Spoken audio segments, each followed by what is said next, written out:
hidupnya cuman buat misalnya ibu rumah tangga. Hmm. Lo jangan bilang ibu rumah tangga bukan panggilan juga loh. Bunyinya begini, dengan panjang umur aku akan mengenyangkan engkau. Lo kok pas banget, karena aku lagi mikir, Tuhan masa aku ini mau mati kah? Bagi orang lain itu kebetulan. Tidak ada kebetulan di dunia ini.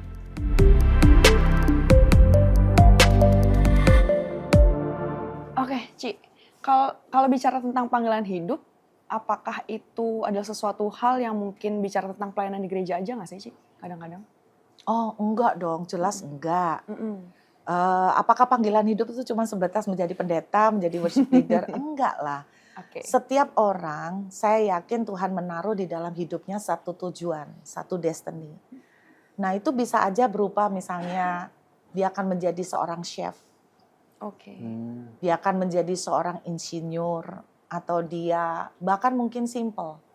Hidupnya cuman buat misalnya ibu rumah tangga. Lo jangan bilang ibu rumah tangga bukan panggilan juga loh.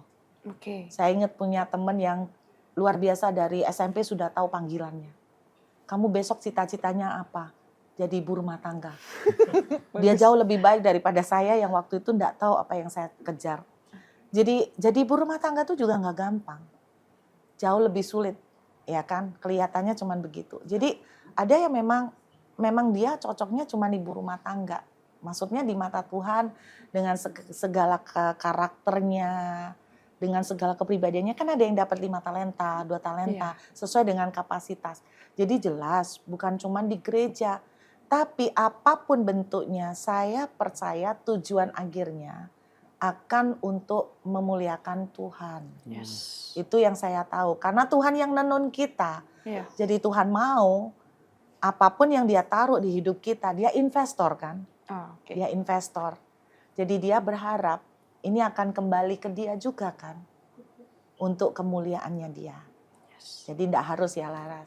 Panggilan bisa macam-macam bentuknya. Berarti kan itu masuknya ke janji Tuhan juga atas hidup kita ya? Hitungannya ya. Saya pernah nonton khotbahnya Cici yang bahas tentang janji Tuhan tuh. Cici pernah bilang kalau Tuhan udah mengeluarkan perkataan janjinya atas hidup kita, maka pasti tergenapi. Ya. Nah, saya penasaran nih, ada pertanyaan pribadi tuh. Kira-kira gimana kita tahu Tuhan perkatakan janji apa buat kita? Oh, kalau saya itu gini contohnya ya. Misalnya nih saya lagi suntuk nih. Soal besok bayar tagihan misalnya. Lalu saya ke gereja nih. Pendetanya khotbah. Tiba-tiba khotbahnya gini.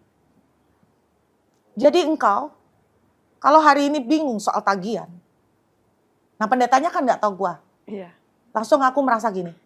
Kok kayaknya dia ngerti aku ya gitu kan. Nah bagi saya, mungkin bagi orang lain mereka bilang itu kebetulan. Bagi saya menganggap itu Tuhan berbicara. Oke. Karena pas soal tagihan. Bagi saya, terserah orang mau bilang gua GR, tapi saya menganggap bahwa Tuhan janji saya akan selamat melewati tagihan kali ini. Nah itu maksud saya. Jadi itu janji Tuhan buat saya. Nah tahu bener apa enggak? Enggak tahu. Sampai waktu membuktikan. Kayak gitu kira-kira. Saya nggak tahu itu benar nggak atau gue yang GR. Saya nggak akan tahu sampai waktu yang akan menunjukkan. Itu salah satu contoh. Oke. Berarti kayak mungkin ada dapat clue-clue gitu kali dari Tuhan gitu ya. Jadi kitanya yang harus oh ini kayaknya gini nih gitu. Kalau saya sih simple. Kok pas ya gitu. Kalau saya prinsipnya simple. Kok pas banget ya. Aku lagi stres nih mikirin tagihan.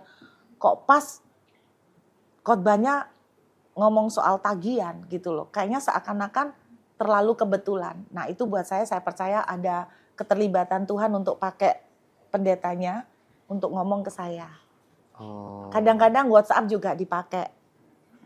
Misalnya gini, saya ini lagi suntuk. Karena beberapa tahun lalu saya ngalamin sakit kepala. Dan selama 8 bulan sakit kepala itu enggak berhenti.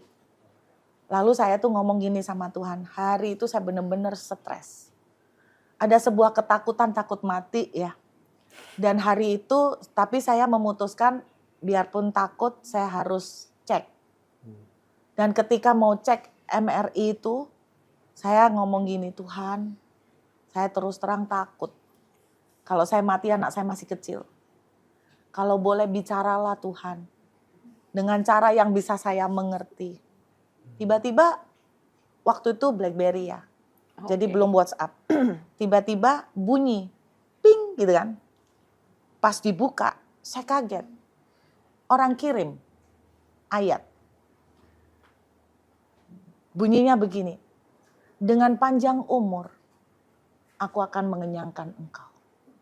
Loh kok pas banget? Karena aku lagi mikir, Tuhan, masa aku nih mau mati kah? Gak lama, hanya hitungan sepersekian detik, BlackBerry itu bunyinya masuk, message-nya bunyinya seperti itu. Bagi orang lain, itu kebetulan. Tidak ada kebetulan di dunia ini. Saya percaya Tuhan lagi berbicara melalui alat gadget itu. Dan ketika saya periksa MRI, hasil keluar ternyata benar. Gak ada apa-apa, bersih. Jadi itu cara saya, gitu. Oke. Nah, sama di khotbah itu, Cici ada bilang kalau janji Tuhan tuh kebagi dua. Oke. Ada yang udah tergenapi tanpa kita harus ngapa-ngapain. Terus juga ada juga yang harus kita melakukan sesuatu untuk menggenapi hal tersebut.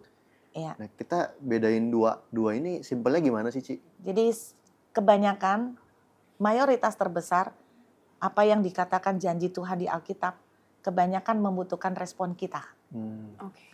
Yang benar-benar tanpa usaha kita, dan itu akan digenapi, contohnya adalah tentang kedatangan Tuhan. Lu bikin apa, enggak bikin apa, Tuhan akan tetap datang. Lu siap, enggak siap, Tuhan akan tetap datang. Tapi kalau janji misalnya kelimpahan, janji jodoh, janji dapat rumah tangga, janji dapat berkat tertentu, semua kebanyakan harus memakai respon. Jadi yang enggak perlu respon kita adalah janji yang seperti kedatangan Tuhan itu. Kira-kira seperti itu. Karena sebagian besar harus ada respon kita. Karena firman Tuhan bilang gini, iman tanpa perbuatan mati. Jadi kita tetap harus ada perbuatan yang kita kerjakan. Kira-kira seperti itu. Oke. Nah, paling sekian dulu ya untuk podcast kita hari ini. Terima kasih banget untuk Cici yang sudah menyempatkan waktunya. Thank you banget, Ci. Ini sebuah pembelajaran yang luar biasa sih teman-teman ya. Kita diajarin buat panggilan hidup juga, bahas tentang jodoh juga. Sampai pada akhirnya ini pembahasan tentang sharingnya Cici kemarin nih. Jadi buat teman-teman wajib banget jangan di skip, nonton dari awal sampai akhir nih. Betul banget.